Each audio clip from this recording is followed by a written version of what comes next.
നമസ്തേ, ഏവർക്കും രഞ്ജിനി വിനോദ് വ്ളോഗിലേക്ക് സ്വാഗതം. ഇന്ന് നമ്മുടെ ക്ഷേത്ര സഞ്ചാരം ആന്ധ്രാപ്രദേശിലാണ് എത്തി നിൽക്കുന്നത്. ഇവിടെ തിരുപ്പതി നഗരത്തിൽ നിന്നും ഏകദേശം 6 കിലോമീറ്റർ അകലെയായി സ്ഥിതി ചെയ്യുന്ന പത്മാവതി ക്ഷേത്രത്തിന്റെ അരികെയാണ് നമ്മളുള്ളത്. തിരുപ്പതി തിരുമലയിൽ സ്ഥിതി ചെയ്യുന്ന വെങ്കടേശ്വര ക്ഷേത്രത്തിന്റെ ഐതിഹ്യവുമായി തന്നെയാണ് ഈ ക്ഷേത്രത്തിന്റെ ഐതിഹ്യവും ബന്ധപ്പെട്ടിരിക്കുന്നത്. ഭഗവാൻ ശ്രീനിവാസനായി ഭൂമിയിൽ അവതരിച്ചപ്പോൾ ലക്ഷ്മി ദേവി പത്മാവതിയായി അവതരിച്ചു എന്നൊക്കെയാണ് ഐതിഹ്യ കഥകൾ പറയുന്നത്. ഈ ക്ഷേത്രത്തിനടുത്തായി തന്നെ വലിയ ഒരു കുളമുണ്ട്. ആ കുളത്തിന് നടുവിലായിട്ടാണ് ഒരു താമരപ്പൂവിൽ ദേവി അവതരിച്ചത് എന്നൊക്കെയാണ് കഥകൾ. നമുക്ക് ഇന്ന് ഇവിടെ നിന്നുകൊണ്ട് ആ ലക്ഷ്മി ദേവിയുടെ പത്മാവതി അമ്മയുടെ അനുഗ്രഹത്തോടു കൂടി ഈ ക്ഷേത്ര വിശേഷങ്ങൾ പറഞ്ഞു തുടങ്ങാം. ആന്ധ്രാപ്രദേശിലെ തിരുപ്പതി നഗരത്തിൽ നിന്നും ഏകദേശം 5 കിലോമീറ്റർ അകലെയായി തിരുച്ചെന്നൂർ എന്ന സ്ഥലത്താണ് ശ്രീ പത്മാവതി അമ്മാവരി ക്ഷേത്രം സ്ഥിതി ചെയ്യുന്നത്. അലമേലുമംഗപുരം എന്നും ഇവിടം അറിയപ്പെടുന്നു. അലർമേൽ അഥവാ താമരമേൽ മങ്ക അഥവാ ദേവി പ്രത്യക്ഷയായ ദിവ്യഭൂമി എന്നത് തന്നെയാണ് ഈ ക്ഷേത്രത്തിൻ്റെ പ്രാധാന്യം. ക്ഷേത്രത്തിന് മുൻപിലായുള്ള അതിമനോഹരമായ അതിബൃഹത്തായ കുളമാണ് നമ്മളിപ്പോൾ കാണുന്നത്. ഇതിൽ ഒരു താമരയിലാണ് ലക്ഷ്മി ദേവി പത്മാവതിയായി ആദ്യം പ്രത്യക്ഷപ്പെട്ടത് എന്നാണ് വിശ്വാസം.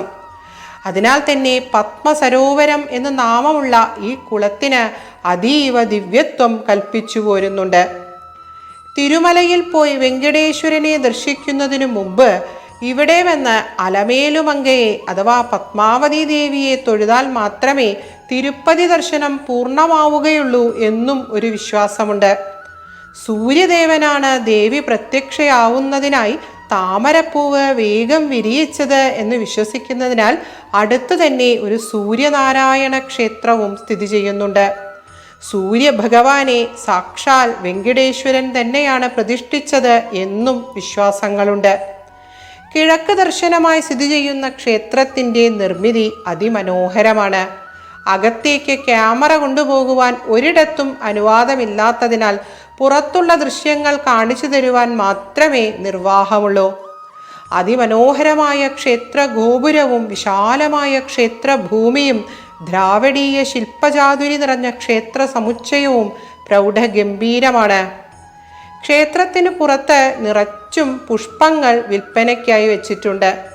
താമരപ്പൂക്കൾ വാങ്ങി ദേവിക്ക് ഭക്തജനങ്ങൾ സമർപ്പിക്കുന്ന ഒരു രീതിയും ഇവിടെയുണ്ട്. മായാസീതയായി അവതരിച്ച ലക്ഷ്മി ദേവിയുടെ ശക്തി തന്നെയായ കുശധ്വജൻ എന്ന മഹർഷിയുടെ പുത്രിയായ വേദവതിയാണ് പത്മാവതി ദേവിയായി അവതരിക്കുന്നത് എന്നും ഒരു കഥയുണ്ട്. ഭഗവാൻ മഹാവിഷ്ണുവിനെ ഭർത്താവായി ലഭിക്കണം എന്ന വേദവതി ദേവിയുടെ ജന്മാന്തരങ്ങളായിട്ടുള്ള ആഗ്രഹം ശ്രീനിവാസനെ വിവാഹം കഴിക്കുന്നതോടുകൂടി സഫലമായി എന്നും വിശ്വസിക്കപ്പെടുന്നു. പത്മാവതി ദേവി അഥവാ അലമേലുമങ്കയുടെ ദിവ്യദർശനം സൗന്ദര്യങ്ങളിൽ വെച്ച് അതിസുന്ദരമാണ്. താമരപ്പൂവിൽ ഉപവിഷ്ടയായ ശ്രീനിവാസന്റെ പ്രാണപ്രിയയായ ജഗദംബിക ഭക്തജനങ്ങളിൽ കാരുണ്യവർഷം ചൊരിഞ്ഞുകൊണ്ട് ഈ പുണ്യപുരാതന ക്ഷേത്രത്തിൽ അലർമേൽ മങ്കയായി പരിശോഭിക്കുന്നു. തൊണ്ടമണ്ഡലം രാജാവായ ആകാശരാജാവിൻ്റെയും ധരണീദേവിയുടെയും മകളായിട്ടുള്ള ദേവിയുടെ ജനനവും ശ്രീനിവാസനുമായിട്ടുള്ള വിവാഹവുമൊക്കെ നമ്മൾ ശ്രീ വെങ്കടേശ്വര ക്ഷേത്രത്തിൻ്റെ വ്ലോഗിൽ വിസ്തരിച്ച് പറഞ്ഞിട്ടുള്ളതിനാൽ ആവർത്തിക്കുന്നില്ല. തൊണ്ടമാൻ ചക്രവർത്തിയാണ് ഈ ക്ഷേത്രവും നിർമ്മിച്ചത് എന്ന് പറയപ്പെടുന്നു. TTD അഥവാ തിരുമല തിരുപ്പതി ദേവസ്ഥാനത്തിൻ്റെ കീഴിൽ തന്നെയാണ് ഈ ക്ഷേത്രവും പ്രവർത്തിക്കുന്നത്. ശ്രീനിവാസനും പത്മാവതി ദേവിയും വിവാഹം കഴിഞ്ഞതിനു ശേഷം 6 മാസം അഗസ്ത്യാശ്രമത്തിലാണ് താമസിച്ചതത്രേ. നവദമ്പതികൾ തിരുമല കയറരുത് എന്ന് നിർദ്ദേശിച്ചത് അഗസ്ത്യ മഹർഷി തന്നെയാണ് എന്നും കഥയുണ്ട്. ദേവിയും ഭഗവാനും താമസിച്ചു എന്ന് വിശ്വസിക്കപ്പെടുന്ന ആ സ്ഥലം ഇപ്പോൾ ശ്രീനിവാസമംഗപുരം എന്നറിയപ്പെടുന്നു. തിരുപ്പതിയിൽ നിന്നും 12 കിലോമീറ്റർ അകലെയുള്ള ഇവിടെ ഒരു കല്യാണ വെങ്കടേശ്വര ക്ഷേത്രവും സ്ഥിതി ചെയ്യുന്നുണ്ട്. ഏകാന്ത സേവയ്ക്ക് ശേഷം രാത്രി വെങ്കടേശ്വര സ്വാമി തിരുമലയിൽ നിന്നും എന്നും തിരുച്ചാന്നൂരിലുള്ള ഈ ക്ഷേത്രത്തിലേക്ക്, അതായത് തൻ്റെ പ്രാണപ്രിയയായ പത്മാവതി ദേവിയുടെ അടുത്തേക്ക് എത്താറുണ്ട് എന്നൊരു വിശ്വാസമുണ്ട്. തിരുമലയിലേക്ക് ഭക്തജനങ്ങൾ നടന്നു കയറുന്ന അലിപിരി പാതയിലുള്ള ശ്രീവരി പാതാള മണ്ഡപത്തിലാണ് ഭഗവാൻ ഈ യാത്രയ്ക്കിടയ്ക്ക് വിശ്രമിക്കാറുള്ളത് എന്നും ഇവിടെ തന്നെയാണ് ഭഗവാൻ തൻ്റെ പാദരക്ഷകൾ ഉപേക്ഷിക്കാറുള്ളത് എന്നൊക്കെ ഐതിഹ്യങ്ങൾ പറയുന്നു. ഇവിടെയുള്ള ക്ഷേത്രത്തിൽ ഭഗവാൻ പാതാള വെങ്കടേശ്വരൻ എന്നാണ് അറിയപ്പെടുന്നത്.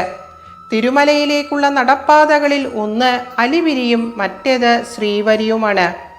12 കൊല്ലത്തെ തപസ്സിനു ശേഷം 13ാമത്തെ കൊല്ലമാണ് ലക്ഷ്മീദേവി പത്മാവതിയായി താമരപ്പൂവിൽ നിന്നും ഉത്ഭവിച്ചത് എന്നാണ് വിശ്വാസം.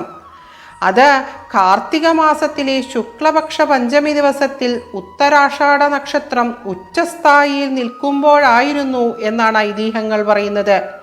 ഈ സമയത്ത് തന്നെയാണ് ക്ഷേത്രത്തിലെ അതിപ്രശസ്തമായ ബ്രഹ്മോത്സവം ആഘോഷിക്കപ്പെടാറുള്ളത്.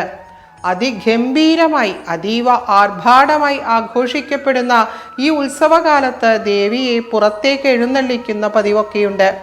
ഉത്സവത്തിൻ്റെ അവസാന ദിവസം ദേവി പ്രത്യക്ഷയായ ദിവ്യമുഹൂർത്തത്തിൽ പത്മസരോവരം എന്ന ദിവ്യ പുഷ്കരണിയിൽ ജനലക്ഷങ്ങൾ മുങ്ങി നിവരുന്നു. ഈ പുണ്യസ്നാനം ചക്രസ്നാനം എന്നാണ് അറിയപ്പെടുന്നത്. ക്ഷേത്രത്തിനകത്ത് ശ്രീകൃഷ്ണസ്വാമി ക്ഷേത്രം, സുന്ദരരാജസ്വാമി ക്ഷേത്രം എന്നീ 2 ഉപക്ഷേത്രങ്ങളൊക്കെയുണ്ട്. ശ്രീകൃഷ്ണസ്വാമി ക്ഷേത്രമാണ് ഏറ്റവും പുരാതനമായത് എന്ന് വിശ്വസിക്കപ്പെടുന്നു. സുന്ദരരാജസ്വാമി ക്ഷേത്രത്തിൽ ശ്രീ വരദരാജസ്വാമിയും ഭൂദേവിയും ശ്രീദേവിയുമാണ് പ്രതിഷ്ഠകൾ. പത്മാവതി ദേവിയുടെ ദർശനത്തിനു ശേഷം പ്രസാദമായി ലഭിച്ചത് അതീവ സ്വാദിഷ്ടമായ തൈര് സാധമായിരുന്നു. ഈ ക്ഷേത്രത്തിലും വലിപ്പമേറിയ ലഡുപ്രസാദം ലഭിച്ചെങ്കിലും തിരുമലയിൽ നിന്നും ലഭിക്കുന്ന ലഡുവിൽ നിന്നും സ്വാദ് തികച്ചും വ്യത്യസ്തമായിരുന്നു.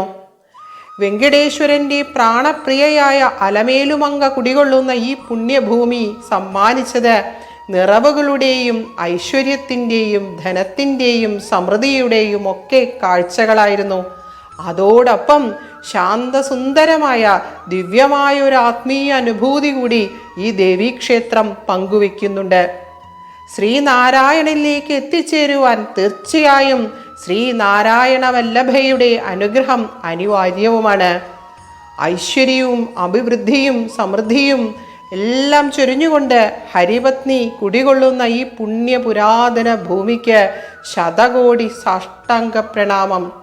അതീവ ശാന്തസുന്ദരമായ ഒരു ദിവ്യാനുഭൂതി തന്നെയാണ് ഈ പുണ്യപുരാതന ക്ഷേത്രം പങ്കുവെക്കുന്നത്. അമ്മയുടെ തിരുസന്നിധിയിൽ നിന്നും ഉച്ചരിച്ച ഓരോ അക്ഷരവും ആ അമ്മയ്ക്ക് അർച്ചനകളായി സമർപ്പിക്കുന്നു. ശ്രീ പത്മാവതി ദേവി നാം ഏവരെയും അനുഗ്രഹിക്കട്ടെ. ഏവർക്കും സർവമംഗളങ്ങൾ ആശംസിക്കുന്നു. ശ്രീ മഹാലക്ഷ്മീ നമോസ്തുതേ. ശ്രീ പത്മാവതി ശരണം. അമ്മേ ശരണം. ദേവീ ശരണം. ഗോവിന്ദ ഗോവിന്ദ.